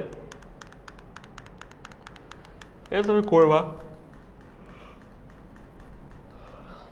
আচ্ছা, এই চেকার বোর্ড করার সময় অবশ্যই খেয়াল রাখবে, একটু সাবধানভাবে অলওয়েজ করবা, যখন এটা লিখতেছো এটা সাবধান লিখবা, নিচের লাইন লিখতেছো সেটা সাবধানভাবে লিখবা। আমি তোমাদের যাই হচ্ছে যে একটা জিনিস, এটা হচ্ছে যে ব্লাড অ্যান্টিবডি অ্যান্টিজেন এগুলো নিয়ে একটু তোমাদের ইয়া হয়, কনফিউশন হবে অলওয়েজ, এটা ঝামেলা হয়, কি কাকে ডক্টর দিতে পারে না। আমি তোমাদের যেই জায়গাটা থেকে এমসিকিউতে বেশি কোশ্চেন আসে সেটা হচ্ছে এরা বলে দেয়, ঠিক আছে। এই জিনিসটা হচ্ছে মনে রাখবো, আমাদের বডিতে অ্যান্টিজেন থাকে, আর অ্যান্টিজেনটা অ্যান্টিজেন থাকে দুই রকম, একটা হচ্ছে ফরেন অ্যান্টিজেন, একটা হচ্ছে তোমার লোকাল অ্যান্টিজেন। লোকাল অ্যান্টিজেন আমাদের নিজেদের বডির, ফরেন অ্যান্টিজেন হচ্ছে বাহিরে থেকে যাই আসো, আমাদের বডির মানে আমার বডির অংশ না এমন কোনো কিছু, সেটা জীবাণু হইতে পারে, সেটা আরেকজন রক্ত হইতে পারে, এভরিথিং এভরিথিং হচ্ছে আমার জন্য অ্যান্টিজেন, ঠিক আছে। আমার জন্য অ্যান্টিজেন বাহিরে থেকে যা আসবে তাই, সেটা রক্ত হইতে পারে, তোমার রক্ত আমাকে দিবা, তোমার রক্ত আমার জন্য অ্যান্টিজেন হিসেবে আসবে। তারপর একটা জীবাণু আসলো, সেটাও একটা অ্যান্টিজেন, একটা ব্যাকটেরিয়া আসলো, সেটা একটা অ্যান্টিজেন, সে ভাইরাস আসলো, সেটা একটা অ্যান্টিজেন, এভরিথিং আমার জন্য অ্যান্টিজেন। সো এটা খেয়াল রাখো। আর আমাদের নিজস্ব বডিতে আছে হচ্ছে লোকাল অ্যান্টিজেন, অ্যান্ড লোকাল অ্যান্টিজেনের উপর ডিপেন্ড করে আমাদের ব্লাড গ্রুপিংটা করা হয়। তাই আমার মনে রাখবো, আমার ব্লাড গ্রুপিংটাই হচ্ছে আমার নিজের বডির কি, আমার নিজের বডিতে অবস্থিত যে অ্যান্টিজেন থাকে, ঠিক আছে। সো আমার অ্যান্টিজেন আর আমার ব্লাড গ্রুপ সেম হবে অলওয়েজ, হ্যাঁ, অ্যান্টিজেন আর ব্লাড গ্রুপিং অলওয়েজ সেম হবে, ঠিক আছে, অ্যান্টিবডি। আচ্ছা, তো আমার ব্লাড গ্রুপ যদি এ হয়, তাহলে আমার বডিতে আসলে আছে অ্যান্টিজেন এ, মানে অ্যান্টিজেন এ থাকার কারণে আমার ব্লাড গ্রুপিংটা হয়েছে এ, হ্যাঁ। এটা মনে রাখবো যে অ্যান্টিজেনের উপস্থিতির উপর ডিপেন্ড করে আমাদের ব্লাড গ্রুপিং করা হয়। তাহলে আমার কাছে যদি অ্যান্টিজেন বি থাকে, আমার ব্লাড গ্রুপ কেমন হবে, বি হবে। আমার কাছে যদি অ্যান্টিজেন এ বি থাকে, তাহলে আমার ব্লাড গ্রুপ কেমন হবে, এ বি হবে। আমার কাছে ব্লাড গ্রুপ যদি কোনো অ্যান্টিজেন না থাকে, ও মানে কোনো অ্যান্টিজেন নাই, ও অ্যান্টিজেন আছে এমন না, ও মানে কোনো অ্যান্টিজেনই নেই, যার মানে আমার কাছে যদি অ্যান্টিজেন না থাকে, তাহলে আমার ব্লাড গ্রুপ হবে ও ব্লাড গ্রুপ। আমি মনে রাখবো, আমার বডিতে যেই অ্যান্টিজেন থাকে তার ঠিক উল্টা অ্যান্টিবডি থাকে। আমার বডিতে যদি অ্যান্টিজেন এ থাকে, আমার অ্যান্টিবডি হবে বি। আমার বডিতে যদি অ্যান্টিজেন বি থাকে, আমার অ্যান্টিবডি হবে এ। আমার বডিতে অ্যান্টিজেন যদি এ বি হয়, আমার কোনো অ্যান্টিবডি থাকবে না। আর আমার যদি কোনো অ্যান্টিজেন না থাকে, তাহলে আমার অ্যান্টিবডি হবে এ বি, ঠিক আছে। এটা খেয়াল রাখো। এখন আরেকটা জিনিস মনে রাখবো, এই দুটো তো আমরা সিকিউতে এসেই পড়ে, সো এমসিকিউতে এসে পড়ে। আরেকটা জিনিস আছে তোমার ইউনিভার্সাল ডোনার মনে রাখার জন্য, আর ইউনিভার্সাল রিসিভার। ইউনিভার্সাল ডোনারটা মনে রাখবো অলওয়েজ ও গ্রুপ, ডোনারের মধ্যে কি থাকে, ডাবল ও থাকে, ইউর DONOR, তাই না, ডোনার। এই ডোনারের মধ্যে দুটো ও আছে না, মনে রাখবো ইউনিভার্সাল ডোনার হচ্ছে আমাদের ও ব্লাড গ্রুপ, ও ব্লাড গ্রুপ হচ্ছে আমাদের ইউনিভার্সাল ডোনার, ঠিক আছে। আচ্ছা, ইউনিভার্সাল ডোনার মানে সে সবাইকে রক্ত দিতে পারে, ইউনিভার্সাল ডোনার মানে কি, সে সবাইকে রক্ত দিতে পারে, ঠিক আছে। তার মানে এটা আমি ঘুরাই হয়ে বলতে পারি না, সব ব্লাড গ্রুপ ও গ্রুপ থেকে নিতে পারবে, ও সকল ব্লাড গ্রুপই ও গ্রুপ রক্ত নিতে পারবে, তাহলে এভাবে বলা যায়। তার যেহেতু আমাদের ও হচ্ছে ইউনিভার্সাল ডোনার, তার মানে সে সবাইকে রক্ত দিতে পারবে। তাহলে ঘুরাই এটাও যদি কোশ্চেন হতে পারে যে সব ব্লাড গ্রুপরা কোন ব্লাড গ্রুপ রক্ত নিতে পারবে, তার মানে কার থেকে নিতে পারবে, ও থেকে নিতে পারবে, তাহলে ও হচ্ছে universal donor. Universal receiver, receiver হচ্ছে এ বি, মানে সে সবার থেকে নিতে পারবে, ঠিক আছে। তাকে স্পেসিফিকলি করে এ বা বি দেন, সে সবার থেকে রক্ত নিতে পারে, তাহলে সে ইউনিভার্সাল রিসিভার, ঠিক আছে। সে হচ্ছে ইউনিভার্সাল রিসিভার, হ্যাঁ, বুঝতে পারছি জিনিসটা। তাহলে সে সবার থেকে রক্ত নিতে পারে, সবার থেকে রক্ত নিতে পারে, আর এ সবাইকে রক্ত দিতে পারে। আচ্ছা, তাহলে এই দুটো আমাদের মনে রাখতে হবে। আর অ্যান্টিজেন অ্যান্টিবডি দিয়ে আমাদের কোশ্চেন অনেক বেশি আসে, যে এমসিকিউতে বেশি আসে, যে এ ব্লাড গ্রুপে কোন অ্যান্টিবডি আছে, বি ব্লাড গ্রুপে কোন অ্যান্টিজেন আছে, এভাবে একটু ঘুরাই তুলে কোশ্চেন করা হয়, ঠিক আছে। এই হচ্ছে মেন কথা। আচ্ছা, তাহলে এই জিনিসটা মনে রাখবো একটু আমরা, হ্যাঁ। আর চেকার বোর্ডটা একটু ভালো করে পড়বো।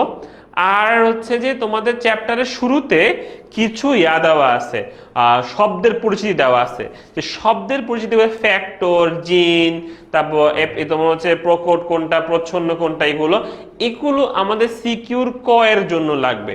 সিকিউর ক এর জন্য লাগবে, আর সিকিউ খ এর জন্য ইন জেনারেল হচ্ছে তোমার বুঝায় লিখতে বলে।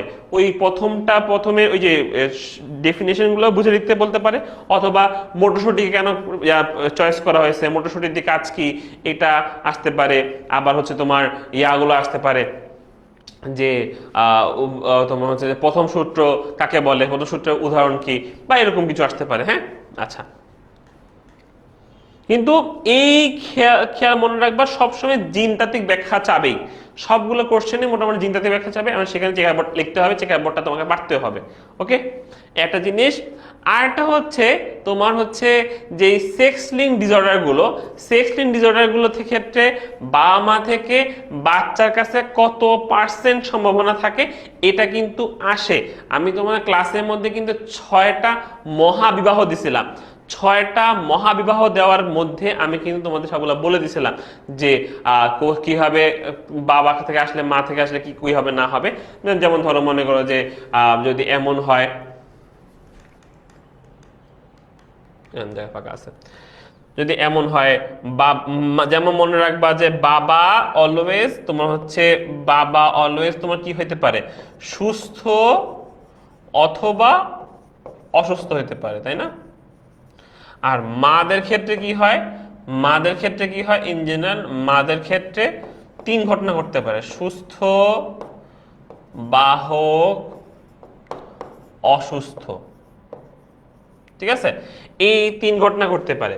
এখন তোমাদের ইয়া দিবে সবসময় যে কোশ্চেন করে যে বাবা অসুস্থ, মা সুস্থ, বাবা সুস্থ, মা বাহক, এভাবে কোশ্চেন দিবে। তোমরা তখন ইয়া করে দিবা, তোমরা ছক কেটে বা চেকার বোর্ডে বসাবা।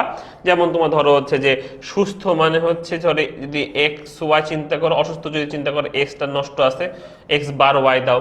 সুস্থ যদি চিন্তা করো এখানে সুস্থ এক্স চিন্তা করো, বাহক হইলে একটা এক্স এর সমস্যা আর একটা এক্স ভালো আছে, অসুস্থ হইলে 2টা এক্স এই সমস্যা আছে। আচ্ছা, যদি এমন হয় তখন চেকার বোর্ড করতে পারবা না, তোমাকে যেটাই বলুক তুমি এভাবে চেকার বোর্ড বানাতে পারবা না জিনিসটাকে এভাবে দিয়ে। ঠিক আছে, এটা ছোট চেকার বোর্ড তো সেজন্য দেখাচ্ছে আর কি। দেখো তাহলে তোমার ধরো হচ্ছে বাবাকে চিন্তা করে এভাবে দাও, বাবাকে তুমি এক্স ওয়াই দাও, মাকে তুমি এক্স এভাবে দাও। তাহলে এখন বাবা যদি এক্স নষ্ট হয় তাহলে এখানে এ নষ্টটা আসবে, এ যদি এটা বাহকের সমস্যা হলে, মানে এইভাবে চেকার বোর্ডে বসায় তুমি ম্যাথটা করতে পারবে। আর পরীক্ষাতে এমসিকিউতে এটাই আসে, এমসিকিউতে এগুলোই আসে বারবার করে। হ্যাঁ, বেশিরভাগ আসে। আরটা হচ্ছে বিবর্তন চ্যাপ্টার থেকে যদি বলি, বিবর্তন চ্যাপ্টারের লামার্কের এবং ডারউইনের এদের যে বিবর্তনবাদ এবং এদের সীমাবদ্ধতা, অন্য কিছু পরোয়া না পড়ো, সীমাবদ্ধতা এবং এদের বিবর্তনবাদের মতবাদ, মেইন মতবাদটা একটু দেখে যেও, রিডিং পড়ে যেও, অন্তত যে বানাইল হলেও লিখতে পারো। বিবর্তনবাদ থেকে কোশ্চেন আসার চেষ্টা করবো স্কিপ করার, কারণ বিবর্তনবাদের কোশ্চেন থেকে তোমাদের অ্যান্সার দিয়ে তুমি নাম্বার বেশি পাবা না। হ্যাঁ, কোথায় নাম্বার বেশি পাবা, বিবর্তনবাদের শেষের দিকে নিষ্ক্রিয় অঙ্গ থেকে শুরু করে কোন কোন পার্ট আছে না পারছে সেগুলো তুমি যদি ঠিক মতো লিখে আসতে পারো, বা কোনগুলো আছে উদাহরণ যদি ঠিক মতো দিতে পারো, সেক্ষেত্রে নাম্বার বেশি পেতে পারো। বাট তারপরেও সম্ভাবনা থাকে নাম্বার কম দেওয়ার। সো এই জন্য একটু খেয়াল রাখবা যে আমাদের কাছে যদি এরকম বিবর্তনবাদের থাকে, আমরা চেষ্টা করবো সেখান থেকে অ্যান্সার না দেওয়া, আমরা আনসার দেওয়ার চেষ্টা করবো তোমার থেকে, মেইন জিএডি চ্যাপ্টার থেকে।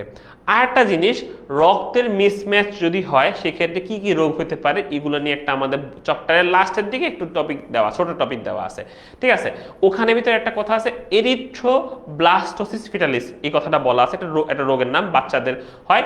মা যদি তোমার হচ্ছে যে তোমার মা যদি নেগেটিভ হয়, বাচ্চা যদি পজিটিভ হয়, এই ক্ষেত্রে বাবা যদি পজিটিভ হয় সেক্ষেত্রে কেমন সমস্যা হইতে পারে বা কি সমস্যা হইতে পারে এটার কথা বলছিল। হ্যাঁ, তো এই ক্ষেত্রে তোমাদের একটু খেয়াল রাখতে হবে যে তখন মানে ছবি যদি আঁকতে পারো, ছবি আঁকতে না চাইলেও সেখানে অন্তত একটা ফ্লো চার্ট দিয়ে দিতে পারো যে হ্যাঁ বাচ্চার ক্ষেত্রে এটা হচ্ছে, মা এই জন্য হচ্ছে, প্রথম বাচ্চা এই জন্য কোনো প্রবলেম হয় না, প্রথম বাচ্চা তোমার হচ্ছে যে ভালোভাবে বাঁচতে পারে, কিন্তু তার কি হয়, জন্ডিস হইতে পারে, হ্যাঁ, জন্ডিসের সমস্যা হইতে পারে, হ্যাঁ, তখন তাদেরকে ট্রিটমেন্ট দিতে হয়।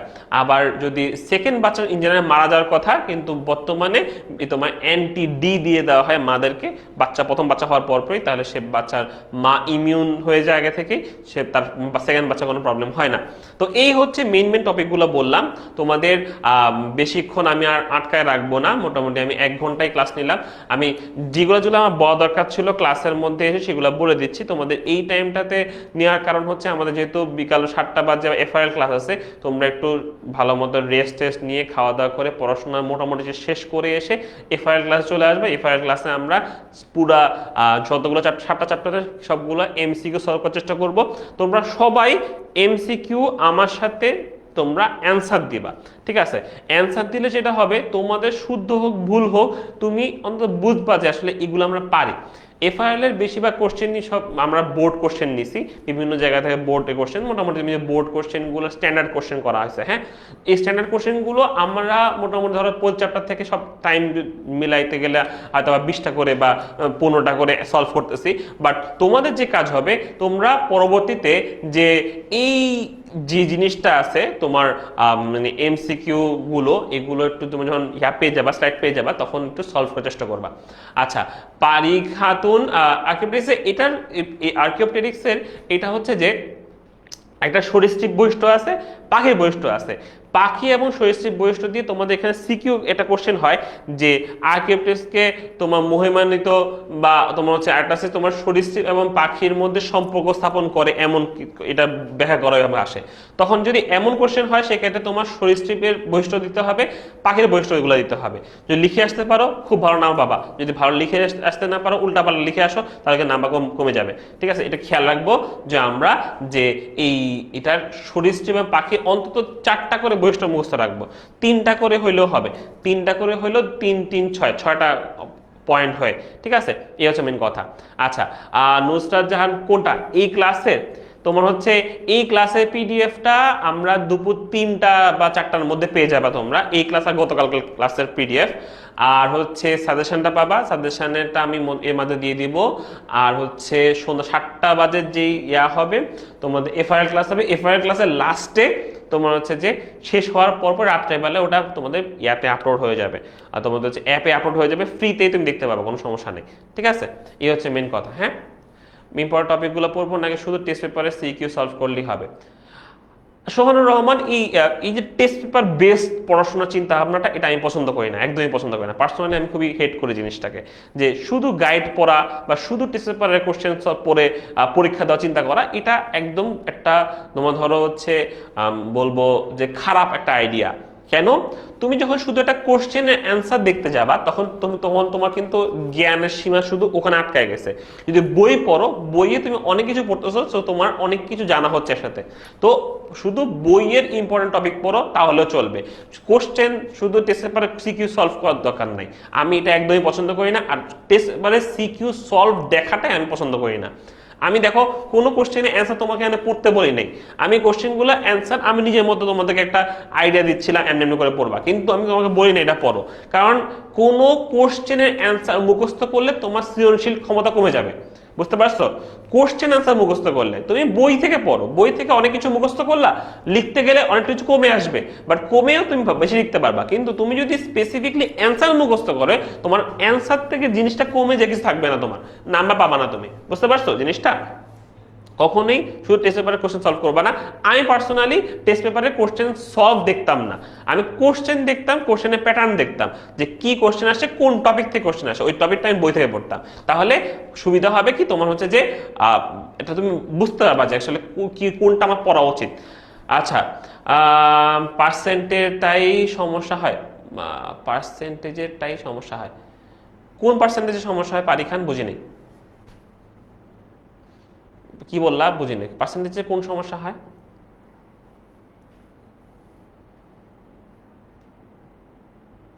বাহক টপিকে পার্সেন্টেজের সমস্যা আছে, দেখাচ্ছি, ধরো ওয়েট।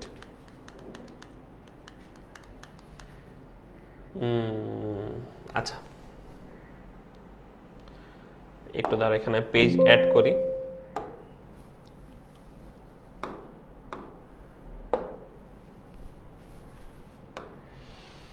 পার্সেন্টেজের সমস্যা না, আচ্ছা দেখাচ্ছি। দেখো ধরো বাবা আমার হচ্ছে সুস্থ, মা হচ্ছে বাহক। আমরা সুস্থ যদি হয় সেক্ষেত্রে এক্স ওয়াই দিচ্ছি, বাহক হইলে এক্স এক্স এর মধ্যে একটা এক্স এর মাথা দিলাম যে একটা এক্স নষ্ট আছে, ঠিক আছে, নষ্ট। আচ্ছা আমরা এখন কি করবো, চেকার বোর্ড করবো। চেকার বোর্ডের ক্ষেত্রে দেখো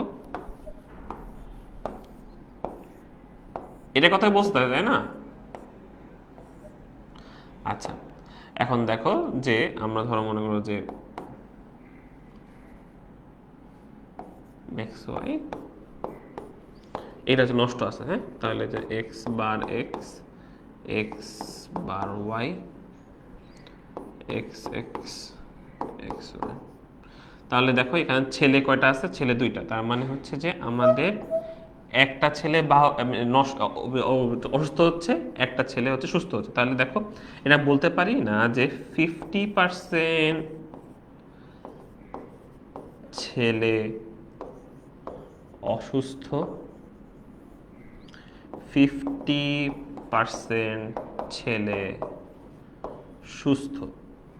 আর মেয়ে দেখো এখানে হচ্ছে দুটা মেয়ের মধ্যে একটা মেয়ে বাহক, একটা মেয়ে হচ্ছে সুস্থ। তাহলে বলতে পারি না যে 50% মেয়ে হচ্ছে আমাদের বাহক, 50% মেয়ে হচ্ছে সুস্থ, ঠিক আছে, বলতে পারি না আমরা। এখন যদি বলে যে কোশ্চেন যদি এমন হয় যে ছেলে মেয়েদের মধ্যে, সন্তানের মধ্যে, ধরো ছেলে মেয়ে বললো না, সন্তানের মধ্যে, কোশ্চেন হইল সন্তানের মধ্যে কত পার্সেন্ট বাহক, অথবা এটা একটা কোশ্চেন, দুইটা কোশ্চেন, সন্তানের মধ্যে কত পার্সেন্ট সুস্থ। এটা যদি আনসার করতে হয় তো চিন্তা করো, সেম ঘটনাটা দেখ, চিন্তা করো এখানে সন্তান কত পার্সেন্ট বাহক, দেখো চারটা সন্তান, ছেলে মেয়ে মিলে চারটা সন্তান, 1 2 3 4, চারটা সন্তানের মধ্যে বাহক কয়টা, এখানে বলতে কত পার্সেন্ট বাহক, বাহক কয়টা, চারটা বাচ্চার মধ্যে একটা হচ্ছে বাহক, তাই না? তাহলে বলতে পারি না যে 100%-এর মধ্যে 25% হচ্ছে আমাদের বাহক। তাহলে এটার আনসার কি হবে, এটার আনসার হবে 25% সন্তান হচ্ছে বাহক। আর সুস্থ চিন্তা করো, 2 নম্বরটা কত পার্সেন্ট সুস্থ, দেখো এটা বাহক, এটা হচ্ছে অসুস্থ, এই মেয়েটা সুস্থ, এই ছেলেটা সুস্থ। তাহলে বলতে পারি না যে 50% সন্তান হচ্ছে সুস্থ, সন্তান সুস্থ। আবার দেখো একটা ছেলে হচ্ছে অসুস্থ, তার সন্তানের মধ্যে একজন হচ্ছে অসুস্থ, 4 জনের মধ্যে। তাহলে বলতে পারি যে 25% হচ্ছে আমার এখানে অসুস্থ সন্তান আছে, অসুস্থ। এইভাবে পার্সেন্টেজ হিসাব করা হয়।